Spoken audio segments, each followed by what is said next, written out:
See, you'll have to go with the news flow here, Anisha, because there is no point in preempting and prejudging what is coming next. I mean, nobody saw this kind of an indictment news coming. And then after 48 hours, and then you have the clarification, which of course has come from the Adani Group as to how really the group perceives this entire US court indictment news to be. So you'll have to stay with news. My limited point here is that you have to look at the long-term picture here. And the long-term picture for Adani Group of stocks, I think, is very simple. This is not 2002 or 2003 where there were concerns and genuine concerns which were centered around debt. I think the group balance sheets across companies, they are in a much more formidable position. Their cash flows are predictable. They have real assets.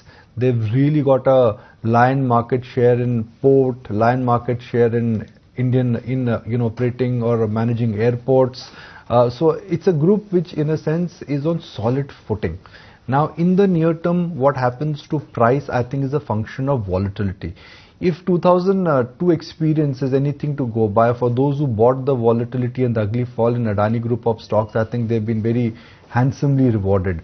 So I'm not sure if we are in repeat of the same, but looking at the way how the stock and the price action has been yesterday in some of these stocks, it is a clear indication that in the near term, the downside seems to be getting arrested and the volatility, I think, is here to stay.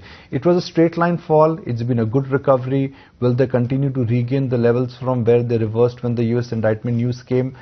Maybe yes. There are some businesses which will remain independent of what the news has come out, especially the cement business, the media business, the FMCG business.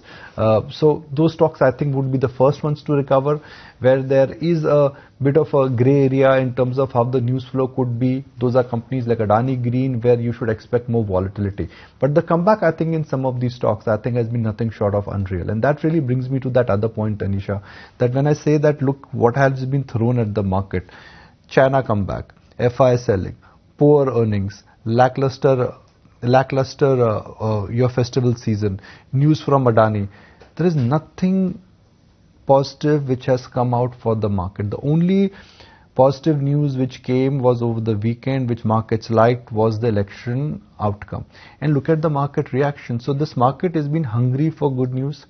And when markets react to a little bit of to any sort of good news which is more like a sentimental booster, not earning booster, that just tells you that the markets in a sense have digested all the bad news.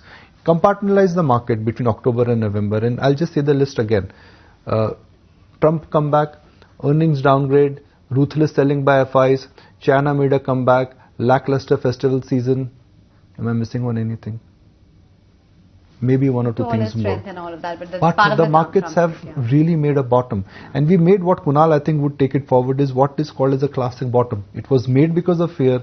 It was made when markets are oversold. And when markets are coming back, it is not like a bout of short covering. It's a rally.